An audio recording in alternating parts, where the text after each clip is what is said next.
Slava tebi, Kriste, riječi Božja. Zdravo, kralju naš, ocu poslušni, na raspeće vođeni kao janje na klanje. Slava tebi, Kriste, riječi Božja. Gospodin s vama. I s duhom tvojim. Čitanje Svetog Evanđelja po Ivanu. Slava tebi, Gospodine.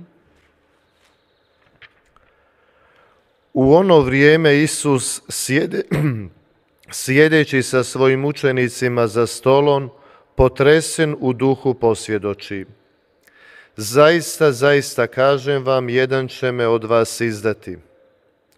Učenici se zagledahu među sobom u nedoumici o kome to govori. A jedan od njegovih učenika, onaj kojega Isus ljubio, bijaše za stolom Isusu do krila.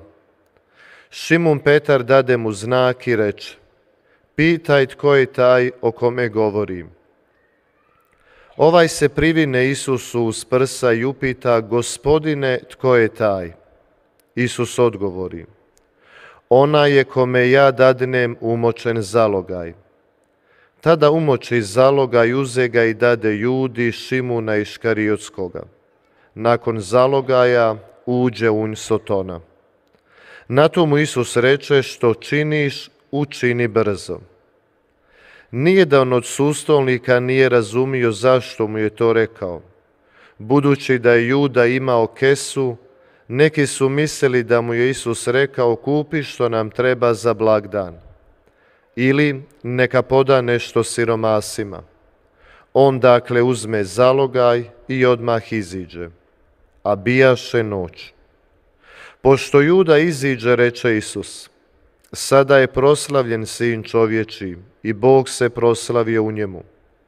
Ako se Bog proslavio u njemu, i njega će Bog proslaviti u sebi i uskoro će ga proslaviti.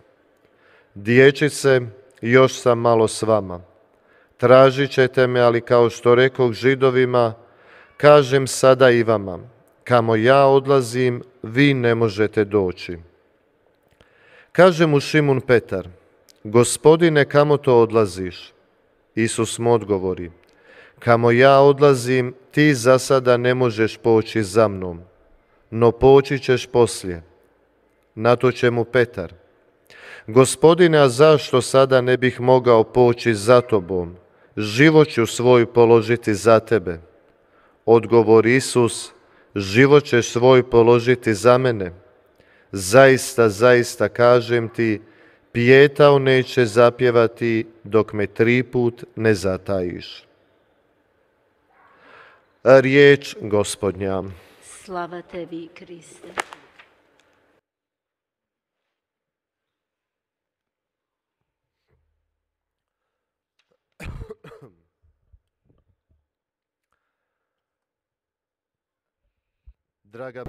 사랑하는 형제자매 여러분,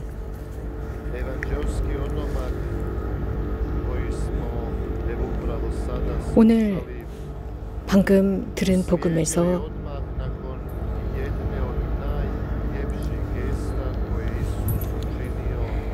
예수님께서 당신 제자들에게 하신 가장 중요한 제스처를 보여주고 있습니다. 그것은 다름 아닌 그들의 발을 씻어주신 것입니다.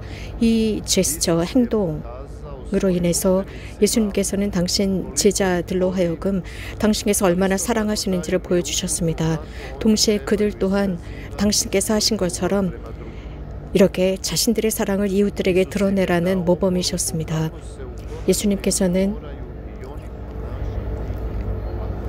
결국은 그들이 이렇게 행동해야 한다. 이렇게 행동할 때 당신께 속한 사람들이 되는 것이라, 그리스도의 제자들이라 불릴 것이라고 몸소 보여주신 것입니다. 예수 그리스도의 제자들의 모습입니다. 오늘 저녁 이 멋진 복음 구절을 들으면서 특별히 흥미로운 것은 예수님의 3명의 제자들입니다. 이 3명의 행동을 우리들의 관심을 끌고 있습니다. 예수님의 그 사랑의 행위 앞에서 이 세 명의 제자들의 행위였습니다. 그렇기 때문에 오늘 이 복음 구절은 많은 상징들을 담고 있습니다. 우리들에게 세 가지 가능성을 제시하고 있습니다. 다른 말로 하자면 우리 각자는 세 가지 다른 행동 양식을 보일 수 있다는 것입니다. 즉 예수님의 사랑 앞에서 우리의 세 가지 반응입니다. 이 세 가지 모든 가능성은 우리들 각자 안에 내포되어 있습니다. 첫 번째로 예수님께서 사랑하신 제자가 드러낸 반응입니다. 복음에서 드러낸 그대로입니다. 예수님의 가슴에 자신의 머리를 기대고 쉬고 있습니다. 구약 성경에서 이것에 대해서는 요한을 향한 사랑이었습니다. 요한은 예수님을 사랑했다라는 말은 없습니다. 그러나 예수님께서 그를 사랑하셨다라고 표현하고 있습니다. 형제자매 여러분, 이러한 모습을 우리가 상상해 볼 수 있습니다. 그리고 우리가 정말 예수님으로부터 구체적으로 사랑받는 사람일까 생각해 보아야 합니다. 요한처럼 예수님으로부터 사랑받는 사람일까? 그래서 예수님의 가슴에 머리를 기대고 쉴 수 있는 사람일까입니다. 이것은 예수님의 성심께 기댄다는 의미입니다. 예수님의 성심께 기댈 때 우리는 편안함을 느낍니다. 암흑 어두운 나날 속에서 그 순한 어려움 속에서 이러한 이미지는 우리에게 편안함을 가져다 줍니다. 불안 속에서 예수님께서 오십니다. 그리고 그분의 가슴에 기대어 쉬는 모습 말입니다. 그렇다면 우리는 그분의 사랑 속에서 평화를 찾게 됩니다. 결국 그분의 평화는 우리들의 평화가 되는 것입니다. 또 다른 가능성은 제자 유다의 모습입니다. 불행하게도 예수님을 배반하는 그였습니다. 그 안에는 어떤 일이 일어나고 있었을까요? 지금 현대를 살고 있는 우리는 잘 모릅니다. 그러나 아마도 유다라는 제자야말로 우리들 각자를 반영하고 있지 않나 싶습니다. 형제자매 여러분, 유다가 한 행동 우리도 할 수 있다는 것입니다.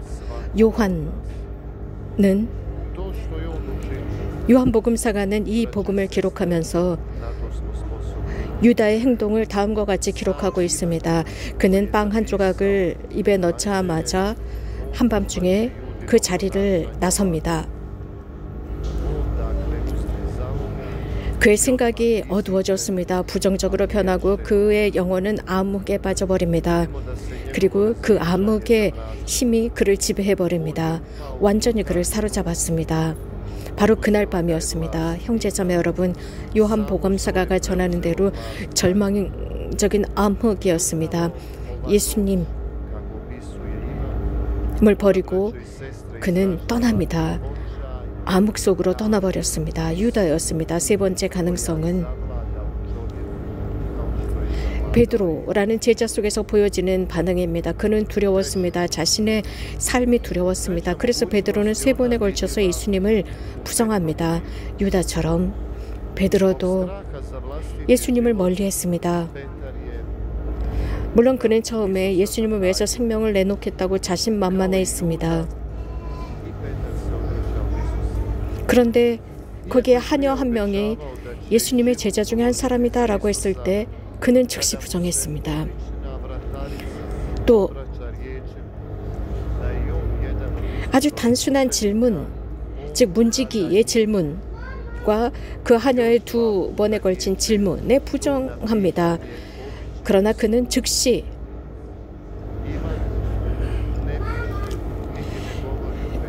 후회하게 됩니다. 예수님께서는 부활하신 뒤에 3번에 걸쳐서 베드로에게 나를 사랑하느냐고 묻습니다. 그리고 그는 울음을 터뜨리죠. 3번째 반응은 나를 사랑하느냐, 3번에 걸친 그분의 질문 앞에서 울음을 터뜨립니다. 그리고 주님, 당신은 모든 것 당신만이 아십니다. 제가 당신을 사랑하는 것을 아십니다. 라고 말하면서 울음을 터뜨립니다. 예수님께서 나를 사랑하느냐라고 물으시는 그 말씀 속에는 자신이 예수님을 부정했던 것을 그는 느끼고 있었습니다. 그럼에도 불구하고 베드로는 늘 예수님을 사랑했고 예수님도 그를 사랑했습니다. 예수님께서 부활하신 뒤에 베드로는 그 어떤 누구보다도 예수님을 열렬히 사랑한 사도였습니다. 물론 그가 잘못함으로써 예수님의 그 사랑이 그에게 열정을 불어넣습니다. 그래서 죽을 때까지 예수님을 따르도록 만들었습니다. 형제자매 여러분, 제가 미사를 시작하면서 말씀드리고 강론을 시작하면서 말씀드린 것처럼 우리들 각자 속에는 이러한 세 가지 가능성을 내포하고 있습니다. 사랑받는 제자와 베드로의 반응과 유다의 반응입니다. 우리들 중에 그 어떤 누구도 이 세 가지 유형을 지니지 않았다라고 말할 수 없습니다. 베드로처럼 완고하게 예수님을 부정하는 모습, 유다처럼 예수님을 배반하는 모습, 또 사도 요한처럼 그분의 성심에 머리를 기대는 모습 등입니다. 가끔씩은 우리는 우리 자신을 부정합니다. 우리 자신을 배반합니다.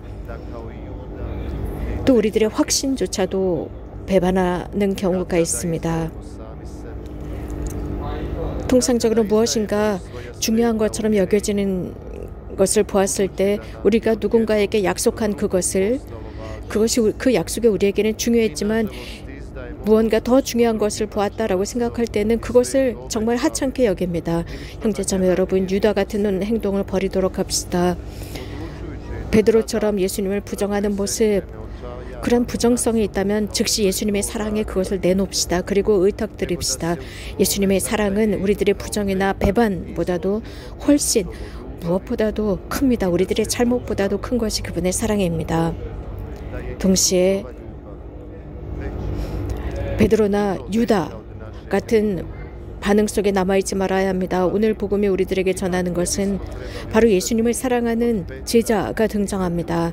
그는 예수님의 가슴에 자신의 머리를 대고 쉬고 있습니다. 요한복음의 끝 부분에서는 사도 베드로와 사랑받는 사도는 서로 연결되는 모습을 보여주고 있습니다. 베드로에게 3번에 걸쳐서 사랑하느냐고 묻고 계십니다. 그 뜻은 요한을 향한 사랑의 완성이었습니다. 우리는 베드로를 통해서 그의 모습을 통해서 주님, 당신은 모든 것을 아십니다. 당신은 저의 두려움도 아시고 제가 당신을 부정했던 순간, 제가 약했던 순간을 당신은 아십니다. 그럼에도 불구하고 제가 잘못했던 순간도 아시면서도 아시지만 저는 제 마음 깊은 곳에 당신을 향한 사랑이 있습니다. 저는 마음 깊이 당신을 사랑하고자 합니다. 라고 말씀드립시다. 우리가 이러한 사랑으로 인해서 어루만져졌을 때 그 순간 우리는 베드로에서 사랑받는 사도가 됩니다. 그러면 우리 안에 있는 유다는 바뀌게 되어 있습니다. 유다는 이제 더 이상 자신의 잘못으로 절망하지 않고 자신의 그 잘못 속에서 빛을 보게 될 것입니다. 그리고 사랑의 원천, 하느님의 사랑의 원천을 보고 변화될 수 있습니다. 우리들의 잘못도 바뀔 수 있다는 가능성입니다. 이러한 생각과 이러한 묵상과 이러한 목적을 가지고 이 성주간 내내 주님의 말씀을 읽도록 합시다. 우리 앞에는 이제 예수 그리스도의 가장 위대한 사랑의 신비가 우리를 맞이하게 될 것입니다. 그분의 사랑은 우리들의 마음과 우리들의 영혼에 심도록 합시다. 그래서 이 성주간을 잘 지내도록 합시다. 또 우리들의 삶 속에서 잘 적용하도록 합시다. Amen.